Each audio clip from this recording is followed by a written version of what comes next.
already have a question. Hey, Zachary, and hey, everybody else who may be coming in at this time. So we have a lot Q&A.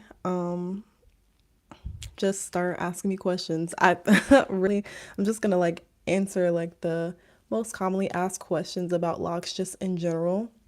Whether they be about like your lock journey just in general. We have some questions about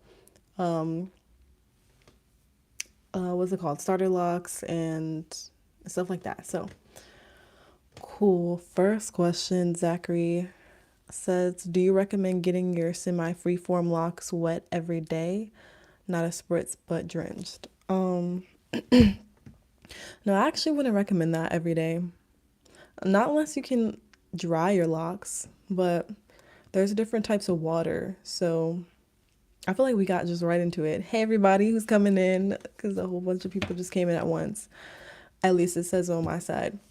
But I don't recommend like drenching your locks every day because the water, I don't know about the water where you are, but my water is like hard water that comes out of my faucet. And the water isn't like suitable to put on your hair every day, in my opinion. So if you don't have hard water, if you have, I don't know, something else, some other type of water, then I guess it would be safer. Some people even get like a water filter to put on their shower head, but I wouldn't really recommend it. But if you can also dry it before you go to bed, because I wouldn't go to sleep with wet hair. If you can dry it before you go to bed, I think that would be better. But the only reason that I wouldn't recommend it again is because it would be difficult to dry because locks often take a long time to dry, not unless you do it in like the beginning of the day. So you wouldn't want to get sick if you go anywhere where it's cold. And then also the water, the water could moisturize it if you're using what's it called? What's that? Distilled water, right? So yeah. All right, so some questions that I get asked. I just kind of like pulled these out of the comments. And today I'm going to be talking about also from a couple videos ago, like the method that I use that a lot of that I think can help a lot of people with not retwisting, but if a lot of people like semi-free-forming better or free-forming, the method that I use and why I use that method. So I'll talk about that later. A lot of people ask me how many locks do I have? And I have 68 locks. So I started off with 74 locks back in November 2020, but then I just combined a lot of them over the time. And I just want to let everybody know that I'm not a loctician, so some of the answers to my questions, they're based off of my experiences, well, pretty much all of them, but that doesn't mean that they won't work for everybody. It just means that I would also do your own research with everything that I say. I combine my locks using the two-strand twist method, and also I use the threading method. I don't see anything wrong with the threading method. I actually like it better than any other method. I like the threading method better for combining locks because you, um, if you're our loctician, don't don't think of me as a loctician. Think of me as a lock advice giver. Cause yeah, but I mean, watch at your own risk. But I'm basing it off of my own experiences. But I appreciate all of you all coming to me for advice, all the DMs that I get, all the messages that I get, because it's it's helpful to me to know other people's experiences because I can only speak off of my own experience. T says, is the threading method the crochet one? Threading. No, those two are different. So the crochet method for combining is when you take two locks and like distress them. So a crochet hook looks like a crochet hook for locks. It's not the one that people usually use to do like faux locks or to do like, their crochet hair, their synthetic hair, it's a lot smaller, the crochet hook, and it's made for locks and it's wooden. So it either has like one hook, two hooks, or three hooks, and it's a lot more smaller. They have like a point 0.11 millimeter, like point. They have numbers to it, and then so the crochet method is often like people will distress the lock by basically putting the crochet hook through the lock and like going back and forth like this to actually pull the hairs apart. So you're basically like pulling the lock apart, and then they'll combine two locks by distressing two locks and then putting them next to each other and then crocheting them together. So they're basically taking apart two locks individually and then putting those locks next to each other and then combining them with that same crochet hook by going through both locks like that and basically like puncturing the lock. So the reason why I was saying that I feel, and so I'll also explain the threading method. So the threading is when you take like actual thread, like I did threading. I did the weave thread like people use for their sew-ins. I don't know if that was the right thing to do, but because I have thick locks, it felt like I should use thicker thread than just the type of thread that people use for their clothes. And then I just used a needle, the same needle that they use for the weave, and just crocheted them together. So what I did was I two-strand twisted my locks first and then not crocheted, threaded them together with the needle and thread. Those methods are really different. I don't know. I've heard some people say that the threading method, like with the actual needle and thread, is not safe, but it seemed like the safest option to me because I did it, and I think it's better than like distressing your lock and like tearing your lock apart. That seems like really harmful and damaging, but other people have done that and were completely fine. How to tell if your locks are thinning. Um, well, honestly, like if you know your hair, and it depends on what type of stage, it depends on what stage you are into, because you could be in the beginning stage, and if you know that your natural hair is usually thicker than what it is, if you're in the starter lock stage, you can kind of tell just by looking at it. And it'll probably be thinner at the root. And the cause of that would probably be tension. Either you're doing too many hairstyles, or the base of the lock is not being supported by the part. So the part to lock ratio, which is basically the part, the size of your part basically has to match the size of the lock. So the bigger the part is wide, then the bigger the lock will be, basically. But if you're in a mature stage, it'll probably look the same. It'll probably look like it's thinning at the root. And again, you can tell if your locks are thinning because if they used to not look thin, but now that they look thin, then you can basically look at it and see that the locks are thinning. And there could be multiple reasons for thinning of locks, which I think it's really a case by case basis. For me, my locks weren't thinning like hella thinning, but around my it's called the edges, it was thinning to where like these locks that I now combine, it looked like it was holding on by a thread. So then I combined it to make it thicker. But then I realized it wasn't that it was thin, it was like my new growth grows away from my locks. So I had to do some type of maintenance to put these straggly hairs back inside the lock, or else these straggly hairs would just never go inside my locks. So I braid my new growth into my locks. But you can kind of tell if your locks are thinning if you know your hair well enough.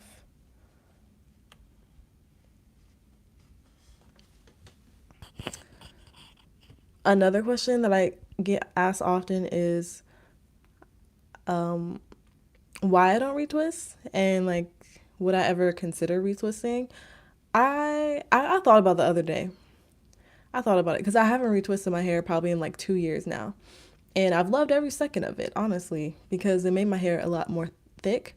Because if you think about it, like when you're retwisting your locks, you're kind of stretching them. You kind of have to like pull your locks at the root and then like twist it, pull and twist type of thing. So you're really elongating your locks at the roots, and that gives it less room to tangle up. That's why we experience so much shrinkage in our starter lock phase, because our locks are trying to shrink up and tangle up. It needs to shrink up to tangle up. So if you're always stretching it at the roots, I feel like retwisting actually prolongs the locking phase. But anyways, that may be something that's like a case to case or case by case basis too. But the reason why I don't retwist is because I just liked the fuzzy look a lot more, and it did make my locks more thick. And it just took too long to retwist for me. Even though I only had 74 locks, my arms was just so tired, and it took so much more of my time, and it took so much more energy, and it actually took longer to dry when I would retwist versus now it's like really easy to dry my hair because I put less product in it. Would I ever consider retwisting? I thought about it the other day. I was like, I might like for a very very special occasion in the future, but as of now, no. But I'll never say never. I think for somebody who's considering like semi-freeforming, which is when you don't retwist for a long period of time. And the thing about semi-freeforming is like people also ask me like how should I semi-freeform? Like how often should I retwist? And honestly, it's completely up to you. Like it is completely up to you because somebody could retwist only like every 3 months and they'll call that semi-freeform versus somebody else will retwist once a year, or they'll never retwist and they'll call that semi-freeform. So semi-freeform really is a huge gray area that could look like anything in between traditional locks and completely freeform locks. So there's no rhyme or rule for me, but most people it's like in between 6 and 12 months that they space out their retwists, or they don't retwist at all and they do some other method like crocheting their new growth into their locks or braiding their new growth into their locks. Is spacing out retwist as like 6 months better than doing it frequently for thickness? Yep, I think so. I think spacing out your retwists could be better for most people. And it's like a lot of things I'm learning is trial and error because I'm not going to tell anybody anything for sure that it will like surely be better for your thickness, because for me, when I stopped retwisting, that's when I noticed that my new growth grows away from my locks. So if I didn't replace retwisting with another maintenance method, then my locks would just keep thinning, if that makes sense. So if you haven't seen the video of how I explain me braiding my new growth into my locks, go ahead and you can watch the video. I still haven't found out how to put a link in this chat because I'm live streaming on my iPhone, so I still haven't figured that out. But you can go to my lock journey playlist and watch that video. Because if I tell somebody, yeah, like going 6 months in between retwists is gonna make your locks thicker, and then they wait like 2-3 months and then their locks are already kind of like thinning, it may not be that your locks are thinning, it may be that you find out that your new growth grows away from your locks. And in order to put the new growth back into the locks, some people may feel more, what's that word? Some people may resonate more with retwisting or some other method like crocheting your new growth or whatever. But some people's new growth doesn't grow away from their locks and they're just fine not retwisting at all. Thank you, Lilith's Moon. Thank you.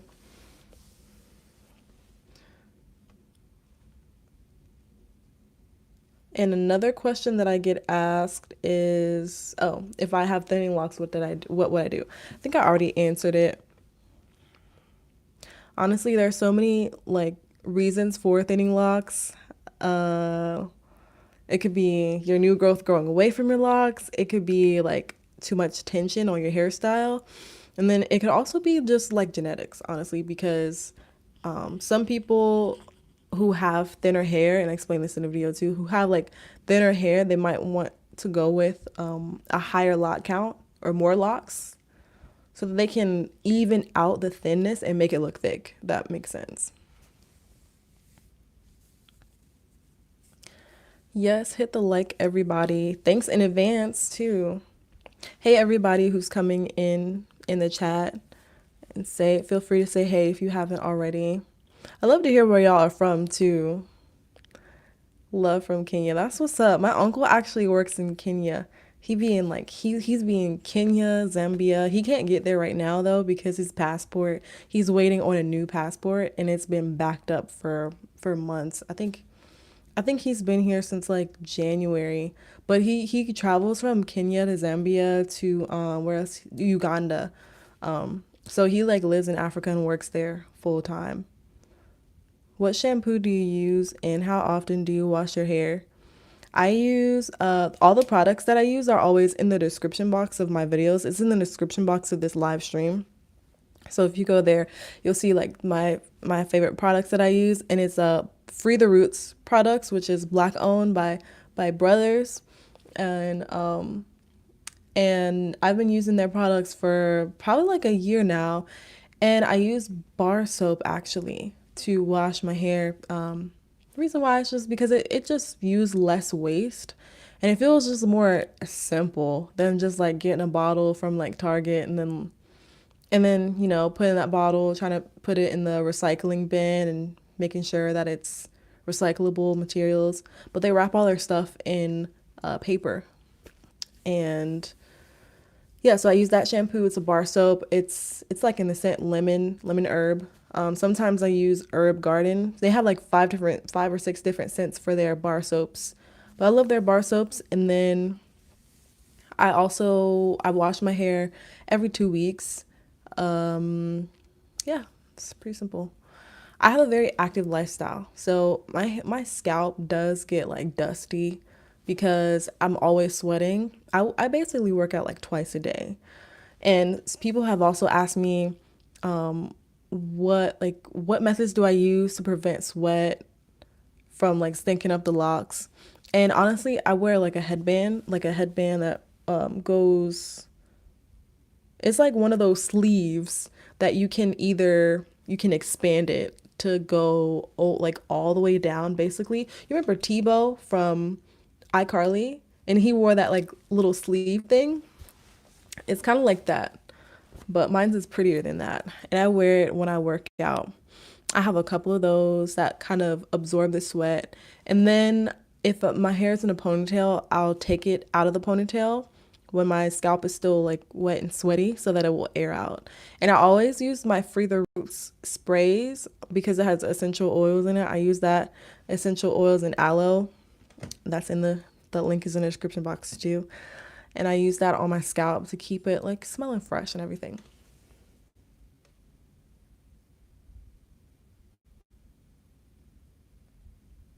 Yep, so that's what shampoo that I use, and I wash my hair every 2 weeks.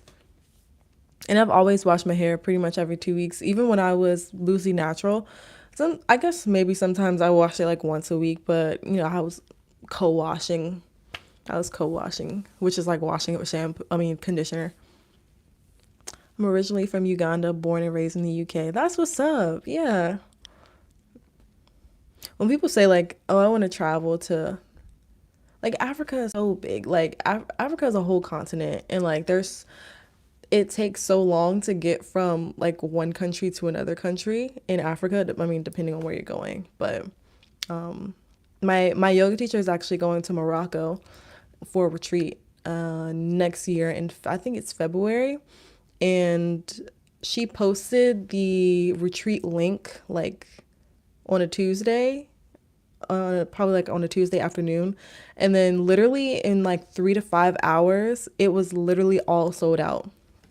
So, yeah, Morocco must be a really magical place. How often should you wash your hair if you're new to getting locks? I think you should wash it as often as it feels comfortable. Uh, I don't think there's really anything set in stone, but I do think that every 2 weeks is a good starting point.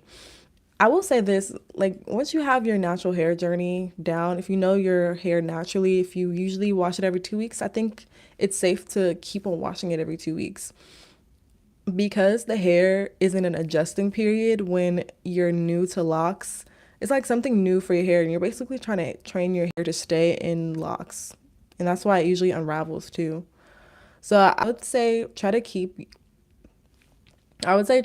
your hair regimen as close to when you were loosely natural as possible. But of course, your products will probably change, right? Because you have locks. But as far as your frequency of like washing your hair, I would try to keep it the same. And a lot of people have said locticians tell them to only wash it, I don't know, like once a month or something like that. Or wait like 6 weeks or something. I forgot what the week number was, but I was like, no, I'm not doing that. Nah, my scalp is not gonna be happy. When I had started locks, I always washed it every 2 weeks because I just did what I knew to do. Or did I? No, I lied. I just lied. I think for the first 3 months, I actually washed it once a month. I think I did. I think for the first 3 months, because I washed it and then I retwisted. So I think I actually waited a whole month, a whole 30 days, and then I would wash it, retwist it. But that was only for the first 3 months of my starter lock phase. Then I started washing every 2 weeks, even if I didn't retwist, because it felt better for me. So I would say like whatever feels better for your hair, because sometimes people also get itchy scalp, and that might be a sign that you need to wash it. That also might be a sign that your hair is just trying to get uh, comfortable with being in locks, because you're again training your hair to stay in one spot when it's all used to like being brushed out, combed out. You're used to being able to like get to your scalp whenever you want to. You should still be able to get to your scalp, but it's different. Would you say your locks have changed color since you started, and how do you feel about that? Yeah, they have changed color. And honestly, I thought it was because you're out in the sun, but my locks changed color the most around the winter time. So I feel like after probably like a year, your locks start to get brown, and it's like a natural ombre. I think it's really cool. You can actually see it. Let me see. I don't know if it's visible. It's like, no, it's not, it's probably not visible in this light. It's like dark near the roots. And then as you get closer to the ends, oh yeah, it's visible though. As you get closer to the end, it's like brown. So it's a natural ombre. And I think that's just what happens when you have old hair. Because our locks are basically a bunch of hairs that you have not combed out yet. And they're just sitting there. But how do I feel about it? I think it's really cool. Like when you think about it, people literally used to pay to get their hair ombre, and our hair does it naturally.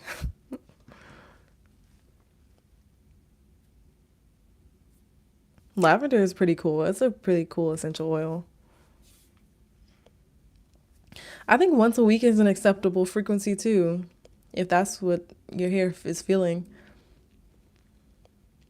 Yeah, I heard it's very expensive to get to Africa. So that retreat for Morocco, and it was actually for two people. It was like $3,300, which I don't think is very expensive actually for two people, because it's like you're paying for one room for, is it 7 days for 3,300? But I guess you that did not include actually getting there. That just includes being there. But getting there, yeah, I bet it's very expensive.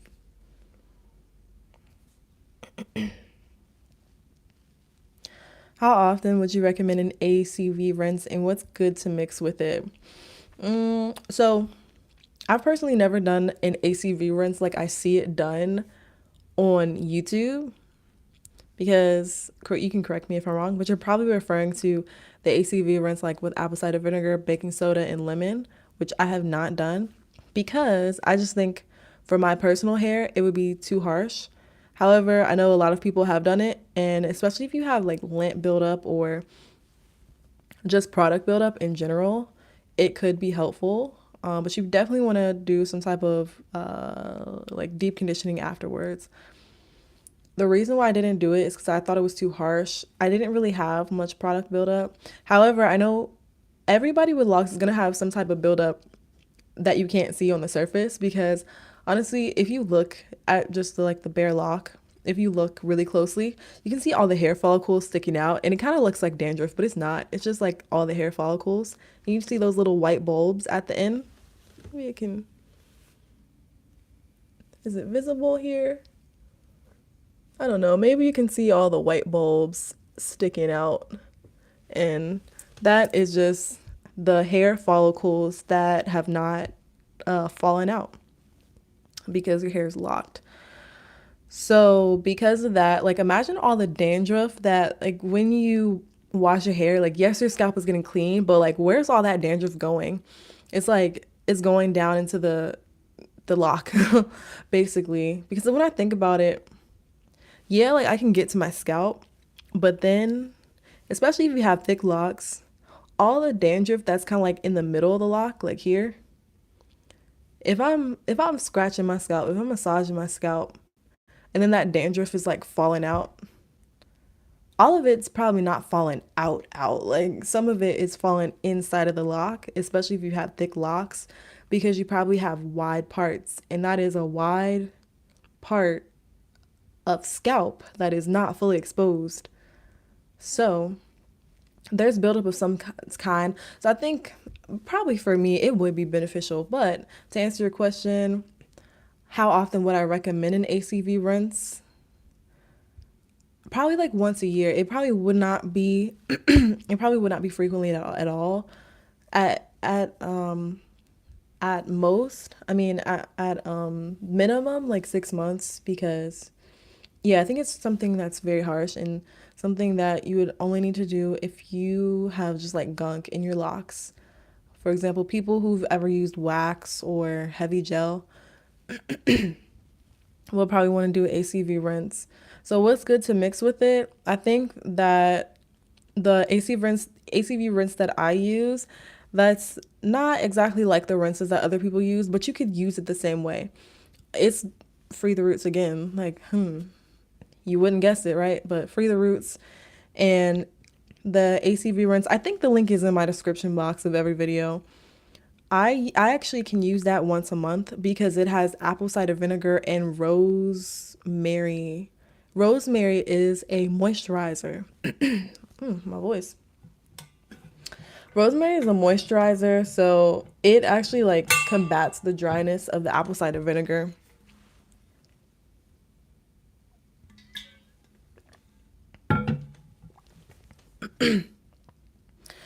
So, excuse me. So when I use that apple cider vinegar rinse, I use it in, like right after I shampoo my hair, and it's in a spray bottle, so I just spritz it. But it's not like it don't make my hair feel dry. It's like it conditions my hair for some reason. So it's like it's cleansing, but it's also conditioning. But at the same time, it's not getting like a deep cleanse. So to answer your question, I mean, you could try mixing like rosemary tea, because that's what is mixed in with the apple cider vinegar rinse that I use. And I really enjoy it for a mild cleanse. But if you're looking for like the apple cider vinegar, like deep cleanse, if you have like gunk in your locks, I guess I could recommend that apple cider vinegar, baking soda, and lemon juice. But I couldn't tell you the measurements. You would have to look at somebody who's done it because I've never done it before.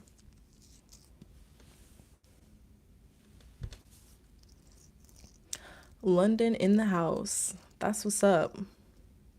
Yo, it's crazy. Like people with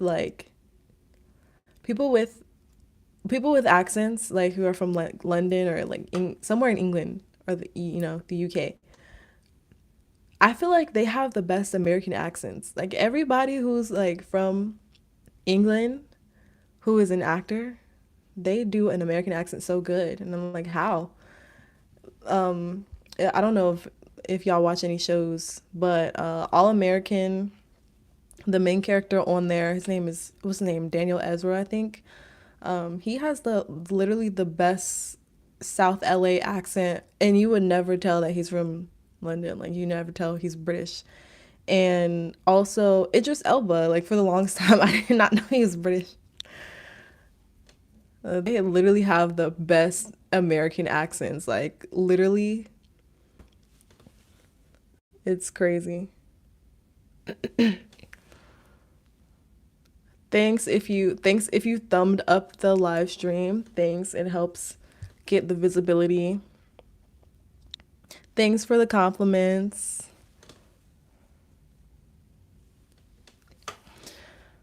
So those are all the frequently asked questions that I can think of. If you have any other questions, throw them down in the chat. I'm trying to do longer live streams for those who kind of like missed the live stream and didn't get the notification. But if you're missing notifications from my channel, just go on the channel page and click the bell to get notified.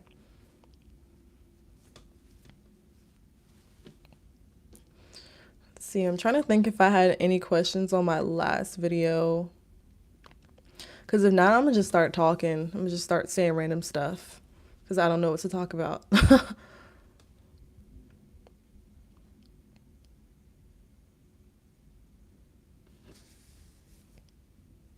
But yeah, if you have any other questions or just comments, concerns, throw them in the chat. Check out Free the Roots. I always have the link in my description box. And I actually really love the products. Like I've been using it for probably a year now. And I can't say that that's what has grown my hair, but if y'all have watched my videos from literally 2 years ago when I started my journey, my hair has grown. It grows faster than when I actually had loose natural hair. Do you spray water mixed with oil directly on locks or just in scalp? So when I spray anything on my hair and scalp, it's always the hydrating mist from Free the Roots, and it's aloe based. It's not water because I actually don't spray water anymore. I just suffice with the aloe mix. So it's aloe based, I guess aloe juice, and then it has essential oils in the aloe. And then to answer your second part of your question, I spray it on my scalp and my locks, but it depends on which one needs the most love. Like I don't really have a set regimen. I just go day by day. Sometimes I may go a couple of days without spraying because I didn't notice that I didn't spray. And I honestly don't put that much effort into my hair. I really don't. I'm really a plain Jane. So sometimes I even forget that I didn't do my scalp massage for the day or I didn't do my spraying. Today was the first day that I sprayed my hair and scalp since probably Sunday, and it's Wednesday. So that's not good. But the only reason I noticed because my hair was dry. So it's on an as needed basis. When I did used to spray with water though, I would recommend this though. I would recommend getting distilled water, and I used to get my distilled water from Target. I would recommend distilled water because hard water from your faucet is probably not that good. And then if you want to mix your aloe in it, mix your aloe what's it called? Juice. But I used to use aloe vera gel, but you use aloe juice, essential oils if you want to, and then spray that on there, hair and scalp. Hi, so I started my locks 3 weeks ago using interlocking, and I had my stepmom do them, and I'm already seeing holes at the roots. Is this something that I could fix in the long term, or should I try and fix it sooner than later? Okay, so I can probably like visualize what that looks like because if somebody isn't experienced in interlocking, they will go outside of like the natural pattern of the lock. And if she used a crochet needle, then that just means sorry, I'm getting ahead of myself. And it also can depend on the size of the lock too. If you have a lower lock count, but you have thicker hair, it's probably going to be a lot more noticeable. And if you stopped interlocking, your locks would immediately get thicker. Because interlocking really compacts the lock together. So, okay, what was your first question? Because I'm gonna get too ahead of myself. Is this something that I could fix in long term? I believe, yeah, I believe it is something because you just started it, right? So if you just started it, boom, then you can start retwisting and see what happens. Oh, I asked you a question like how many locks do you have, and would you say that you have like thicker hair, like a lot of hair, or thinner hair? And even if I know that, that's not like a definite like answer that I would know, but I would kind of like have a better idea. But to answer your question, I do think it's something that you could fix. I There's a couple things that you could do. You could still interlock, but just like get somebody else to do it. Like, or if you still want your stepmom to do them, um, you could like kind of like educate her or like have her watch videos if you don't trust anybody else to do it, of course. And or you could not interlock anymore, or you could go to a loctician and interlock, or you can start retwisting. Now, retwisting might change the pattern of how the locks look because usually interlocks look more compact, and they usually look more like less uniform than what's it called? Um, it looks less uniform than retwisting. So retwisting will change the pattern of what your locks look like, but because they're not mature, because you literally just started, it you don't know what it's gonna look like, basically. But if you have thicker hair, then your hair could probably grow around the holes and it won't look like holes anymore if you start interlocking the right way so that you cover up the holes. And it also, maybe it might be too tight to the scalp.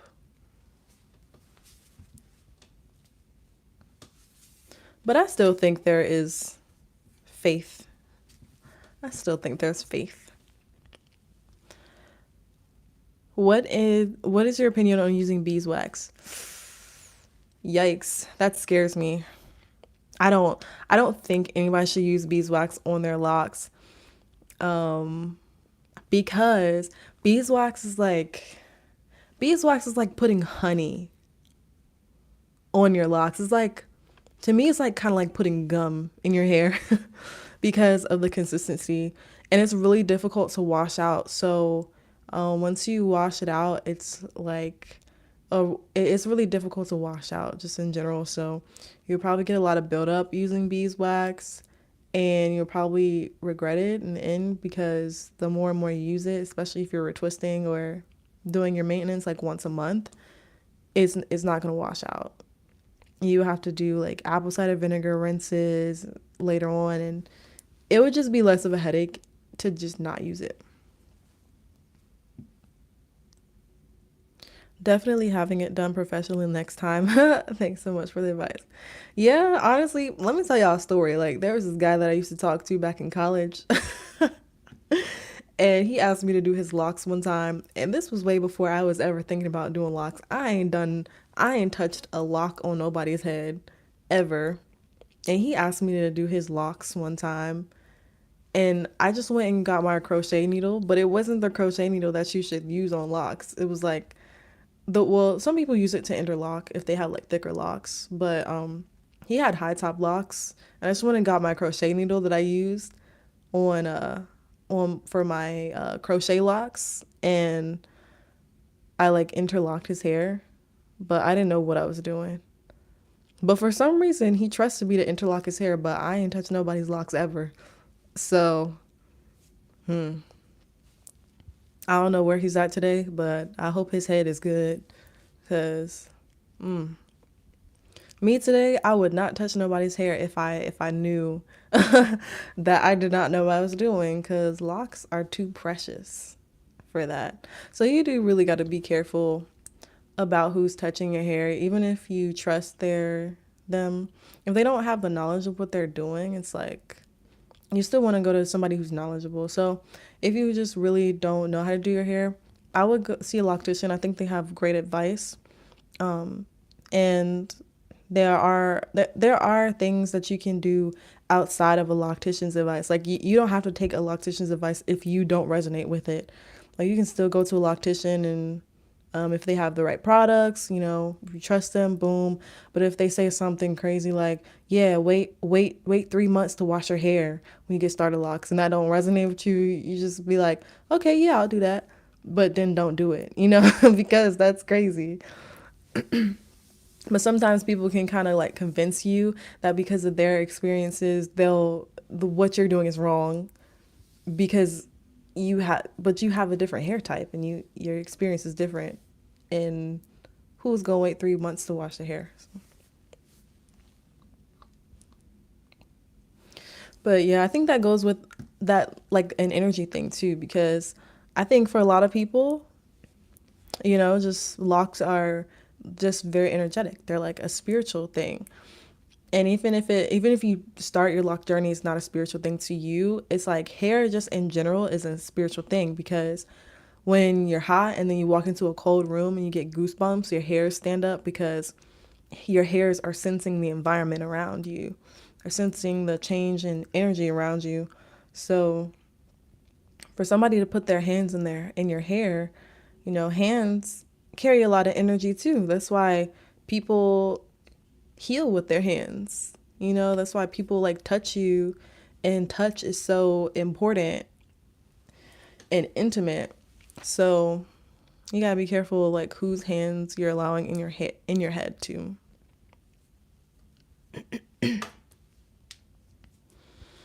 I personally never thought about going to a loctician just because I had the advantage of just being gifted in doing hair. So maybe that's why he trusted me to do my his hair, because I did used to do my friend's hair in college, but they had, I would do like box braids, or I would do, Senegalese twists or faux locks. I did faux locks a lot. So I did do people's hair, but I never did locks, and which is a whole different thing.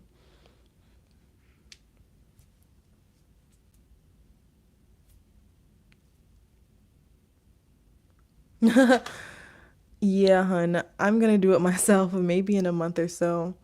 Yeah, I feel you. And I think the best thing is just to, try to learn how to do your hair yourself, because I think that relationship with your hair is really important, especially, I'm just going to assume everybody is, black, especially as black people. The history of our relationship with our hair has not been the most like has not been seen in the best light.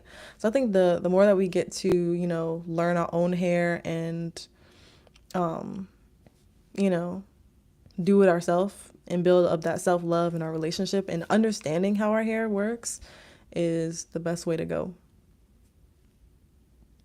I think even though a loctician can be more knowledgeable about hair just in general, they're speaking from like a general basis. But I mean, of course, they still have a lot of experiences with different heads of hair, which we don't. But the advantage is we can get to know our own head of hair better than anybody else can.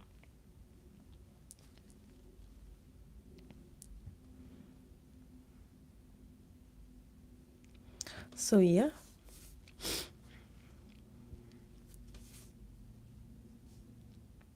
and that's all I have to say now.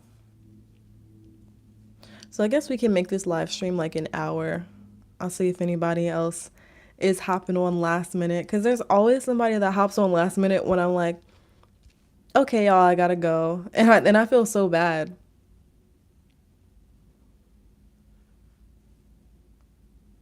Also, I'm trying to get back on TikTok. I don't like posting on TikTok. I honestly don't. I never resonated with that platform. Um, I'm just not attracted to it. I don't understand how people are attracted to like watching so many TikToks, but I'm not attracted to TikTok. And I'm thankful that I'm not, because I know it's kind of addicting. And also TikTok is watching you. I mean, all of our phones are watching you, but all of our phones are watching us. But TikTok literally can record your finger swipe information, without you even knowing. So I uh, I I got off TikTok for a while, and now I'm back posting. So you can follow me on TikTok. It's the same as my YouTube name, Holistic Flow.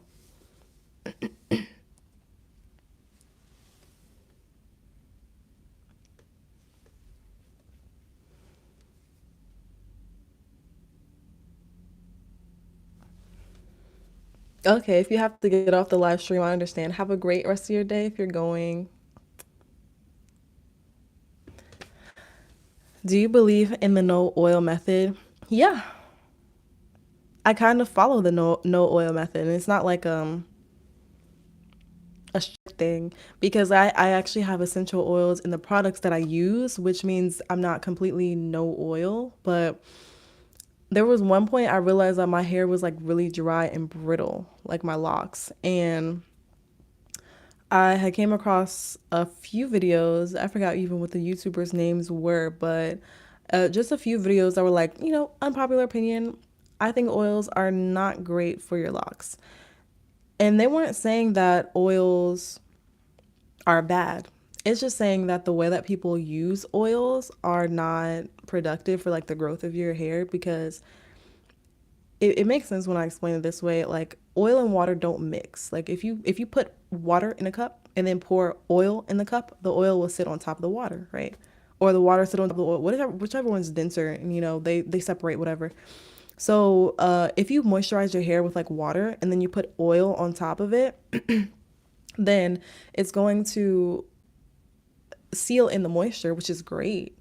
But when you go to put water on top of your hair the next day on top of oil, the water is not going to penetrate the hair shaft. And it's water that moisturizes, or it's water that hydrates, which is the key. We want hydration, and moisturization is good, but it doesn't like penetrate the hair. So oil kind of feels like it makes the hair soft, but it doesn't hydrate. It just sits on top of the hair. For me, it was better to simply leave out the oils. And what I mean by oils is like buying olive oil, buying like tea tree oil, essential oils, and putting those directly on my scalp or my hair. For my scalp, I realized that when I stopped using oil on my scalp, and by the way, I was using olive oil and tea tree oil on my scalp, which is a pretty great oil combination if you ask me. Like, there's nothing wrong with the oil that I was using, because it works for a lot of people. But for me, it was actually creating more buildup on my scalp than it was helping take buildup off.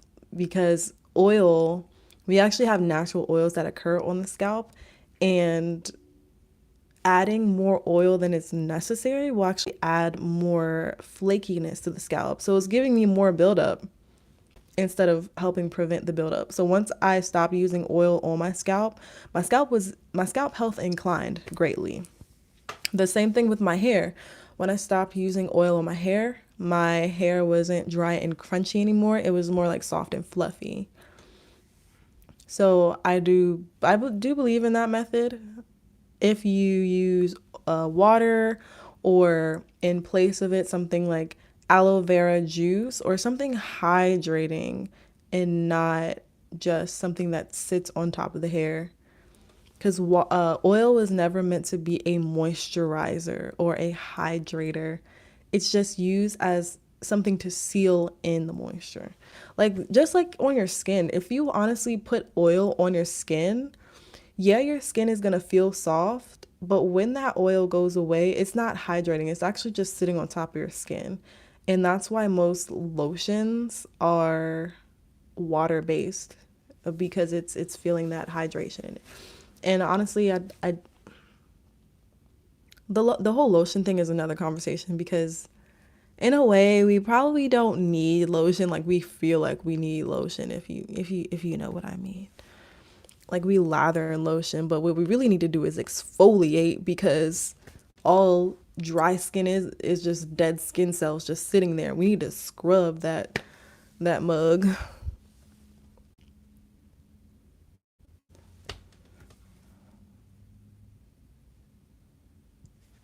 I think the less social media, the better, honestly, in this day and age, in all days and age.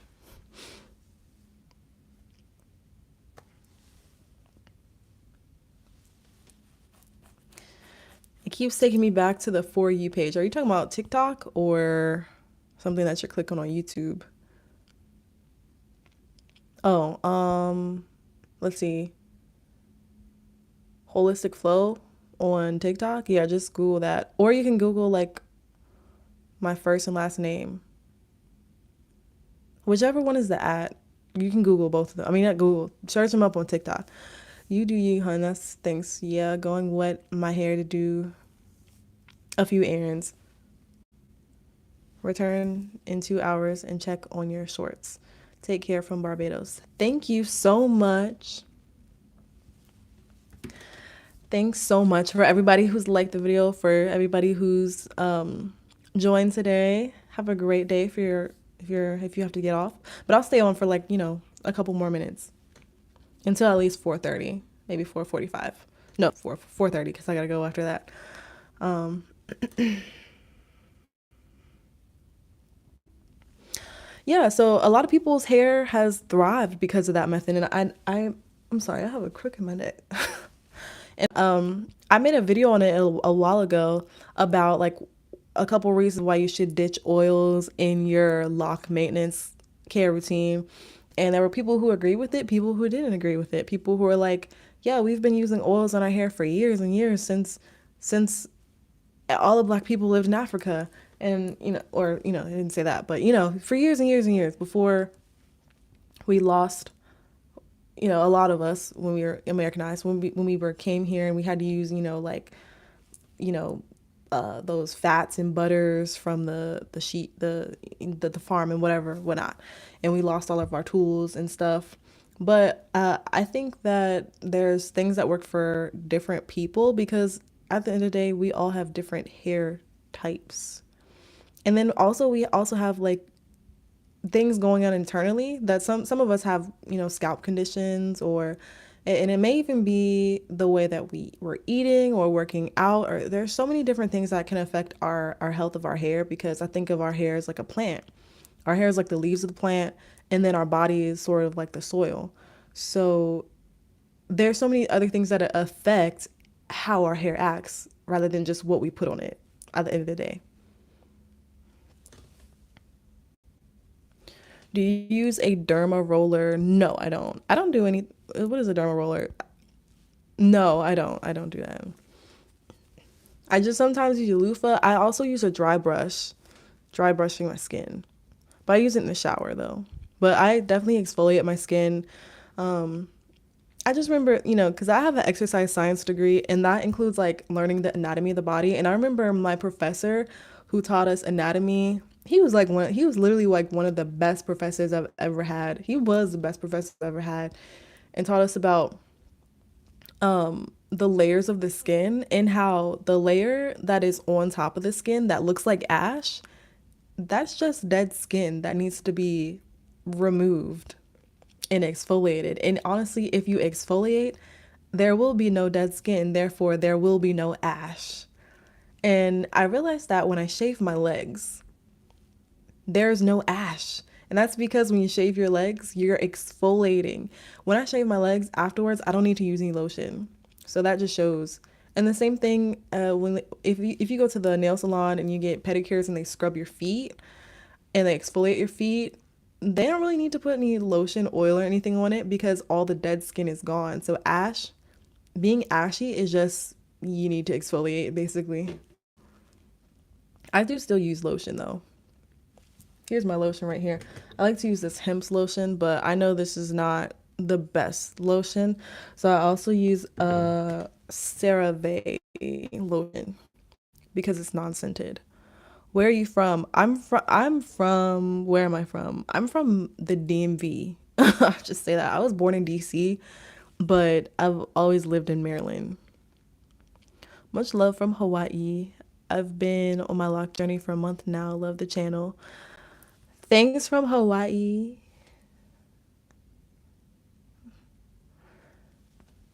Okay, yeah, if you're trying to find me on TikTok, look at the link in my description because I have it in my description box.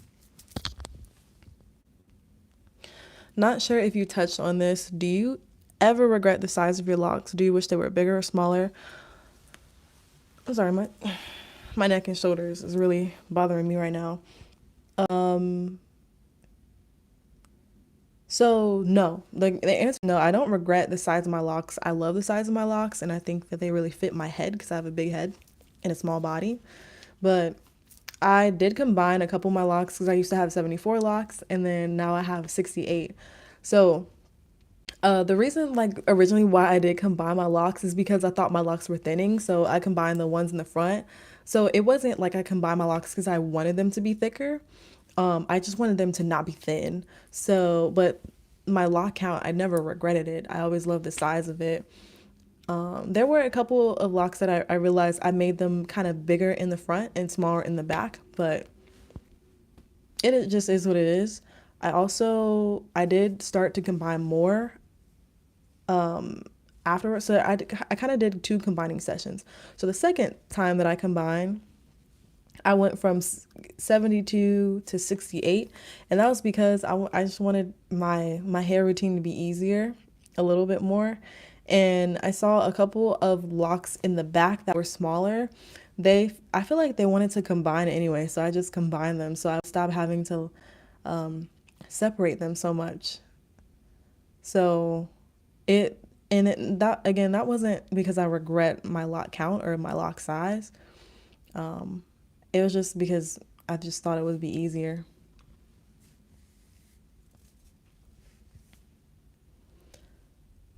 But I did a lot of research on lock count and lock size before I locked my hair. I did think about getting micro locks, I guess, not sister locks, but micro locks.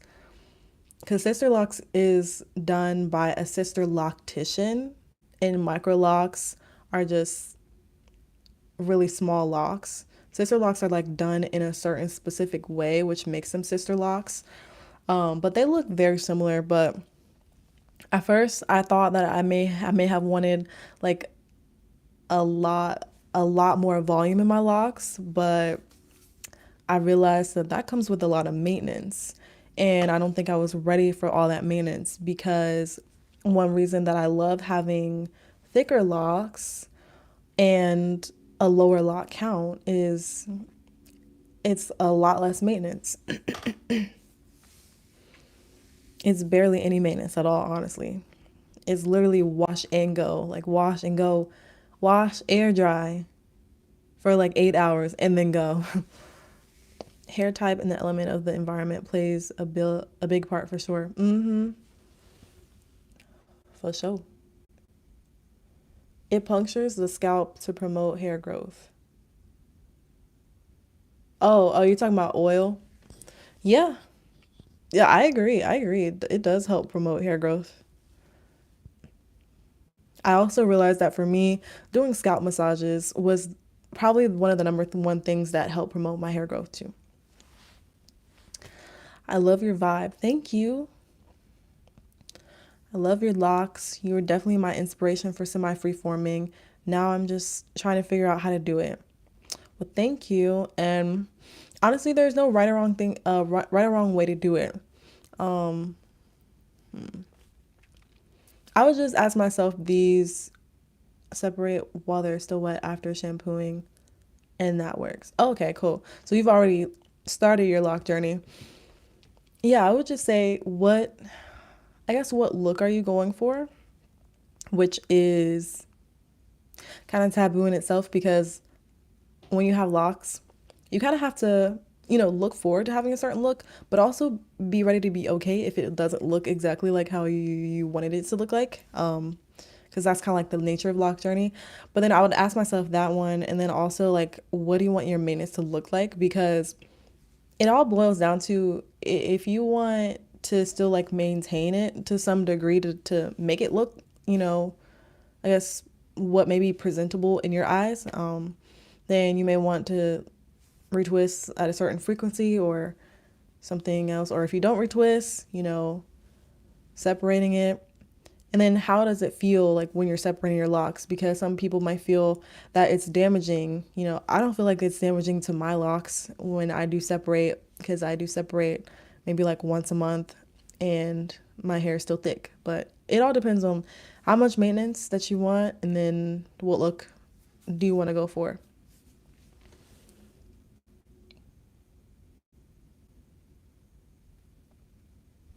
How do you deal with flakes or dandruff in locks, and do you think they contribute to buildup?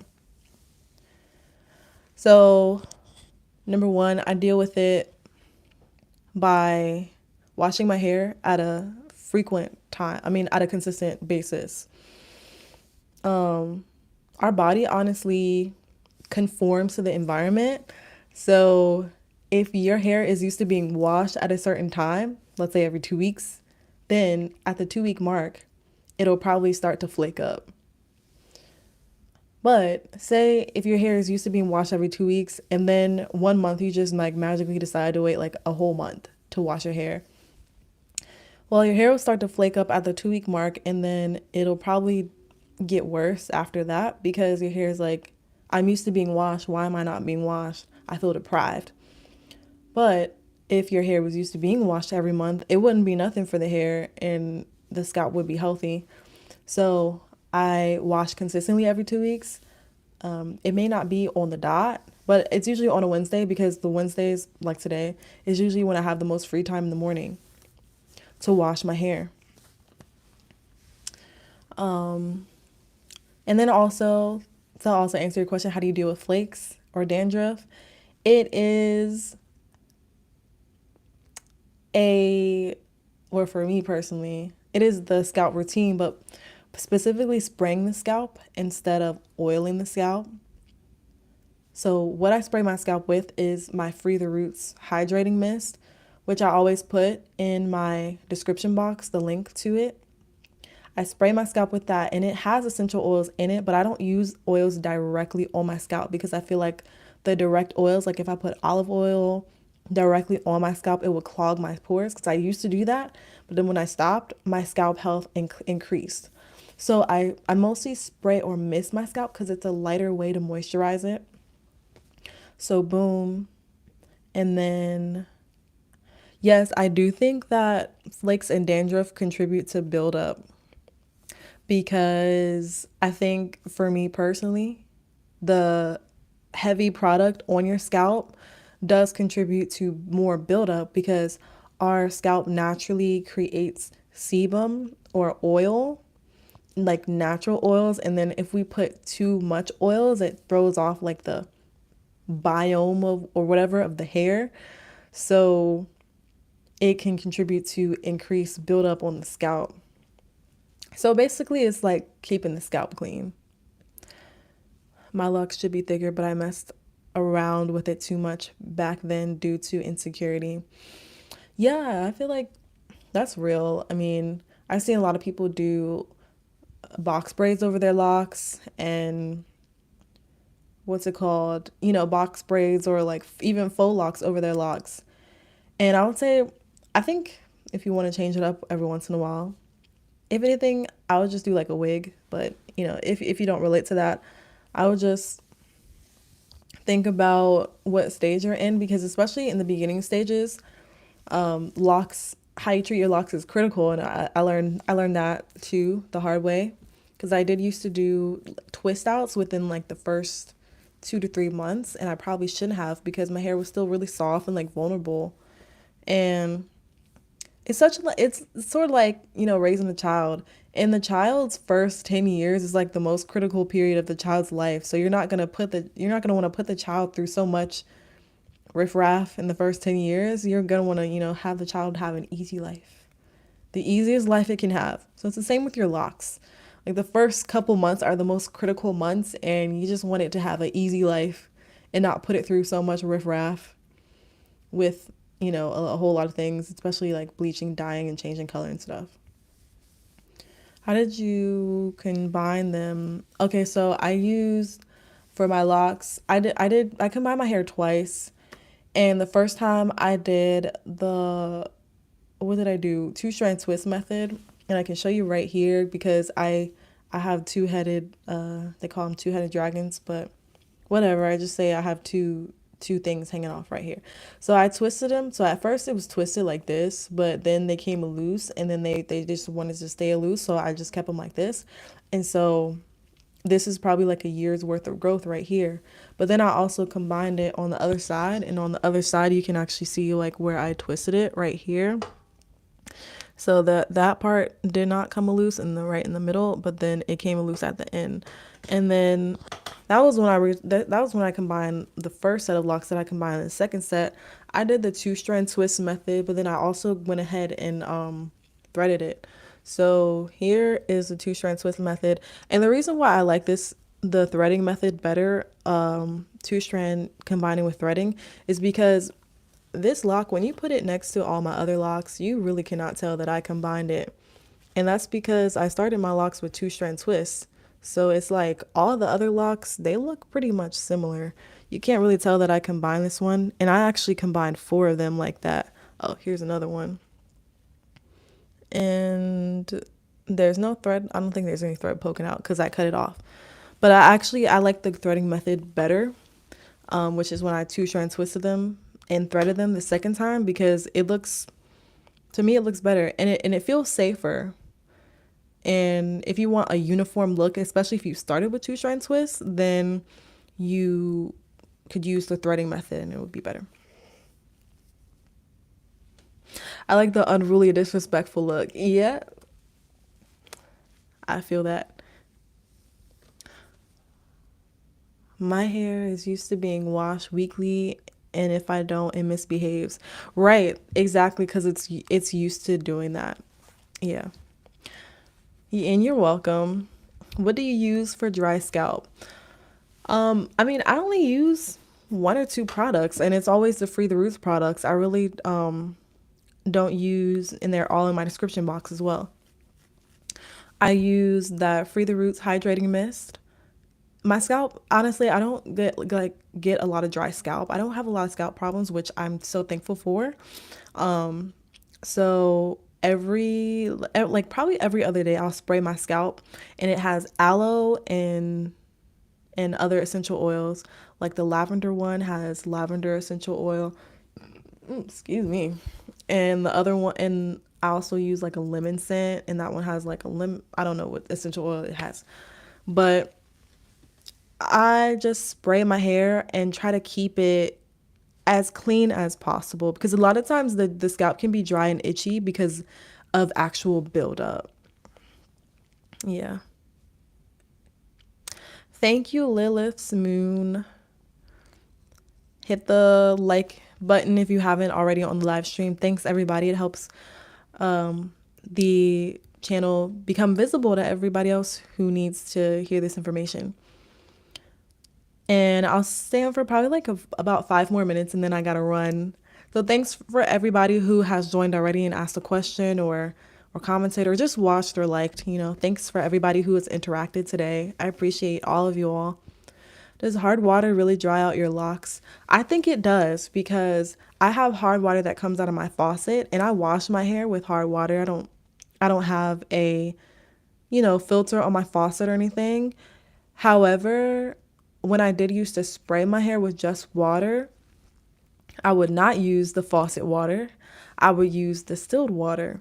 And I noticed a huge difference in between the distilled water sprayed on my scalp and, the faucet water. Huge difference. Distilled water scalp and hair, when I sprayed it on my hair. I noticed a huge difference because the distilled water just did not make it hard and crunchy, because the hard water literally it can make your hair hard and crunchy. So yeah, hair and skin, honestly.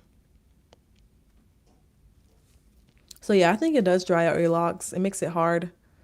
And it might actually make it less able to penetrate, less able for like products to penetrate your hair shaft. So when I wash my hair, I like to rinse it, or yeah, rinse it like before shampooing. I like to rinse it with almost hot water, like warm to hot, but you don't want to scald your scalp. So I use warmer water. And so that way the steam can open up the hair shaft so that it can be moisturized instead of hard and crunchy. I want to order that hydrating mist, but my scalp hates oil. My scalp says, I got this oil thing. Yeah, so my scalp is not like oil either. The thing is, I didn't even like when I first got the products, I didn't even know that it had essential oils in it. I just thought, well, no, I probably did because I probably read it. You know, I read every product before I use it. I don't know. But essential oils is not the first ingredient. I think it's probably like the third ingredient. And I don't have it around with me to show. But you can read the ingredients on the website. I think it's probably like the third ingredient. I think it's aloe. Maybe there's only two ingredients in it, aloe and then like essential oils. But when I was using, olive oil and whatever other tea tree oil on my scalp really had the buildup on it. But using that hydrating mist, it's not heavy, it's not heavy like oil, and it's hydrating too. So I don't know. I think if you give it a try, just buy it one time and give it a try and see how your scalp likes it. Maybe your scalp or your hair would benefit from it. Thank you. Thank you, Valerie. Thanks for the compliments. After moisturizing the length of my locks and sealing with coconut oil, my hair still feels crunchy. What oils do you use on the length of your locks? So I actually don't use like oils directly on my locks. I just use my hydrating mist. Yeah, I just missed it. I used to use oils on my locks, but the same thing would happen. Like it used to be dry and crunchy, and I actually used to use. I never used coconut oil though, because even when I was Lucy Natural, my hair did not like coconut oil. I remember when there was like literally a fad going around with people with coconut oil putting in their hair and skin, but I never resonated with coconut oil. It was always olive oil for me. And then even when I got locks, olive oil was making my hair dry and crunchy too. So I would say maybe try mixing your oil with distilled water or mixing your oil with aloe vera juice so that I can have some moisturization and the hydration if you like the oil. Otherwise, yeah, so try diluting the oil and that might make it less dry and crunchy.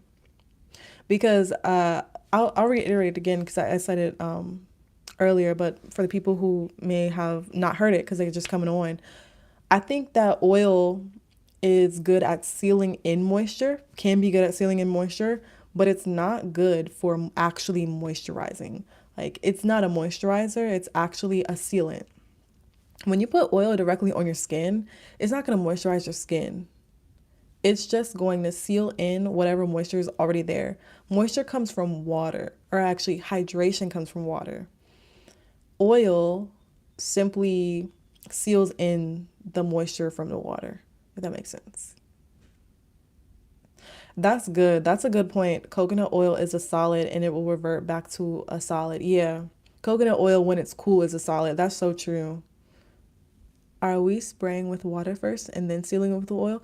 Yeah, I think so. But I've also seen people to where they mix their oil in water. So it's like whatever works for them. Like the Free the Roots hydrating mist that I use, which is again I'll keep saying it, that's like literally the only thing that I use to moisturize. It has aloe vera juice and oil in it. Um, and it hydrates my hair just fine. So it's like even though the aloe vera juice is the hydrator and then the oil is the sealant, both of them together hydrate and seal at the same time. So you won't have to like put one on and then separately put the other one on. So it works for me. Or you can do either or. So I'm gonna go ahead and end the live now. I gotta run to do my evening routines. So thank you everybody for interacting. Thanks for everybody who left a comment, a question, who gave a like. I appreciate all of you all, even if you're watching it on the rewind. So yeah, definitely if you want to check out like the products that I use, Free the Roots Hydrating Mist is what I use. Again, it's black owned by two brothers too, two men, two black men. They're brothers. It's a family owned business and run and operated. And so I love to support black owned businesses. So check out them. The links are always in the description box.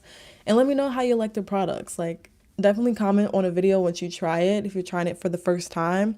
And I also have like a discount code for 5% off of every purchase that you make with it. So it's a little something something off your wallet there. But yeah, definitely tell me how you like it, and yeah, have a great rest of your night, everybody. Thanks so much for the love and support. Y'all are amazing, awesome. And yeah, share this video like with a friend if they need help with their block journey too. And I hope that you all have a great day, evening, night, whatever time it is for you. All right, y'all. Bye-bye.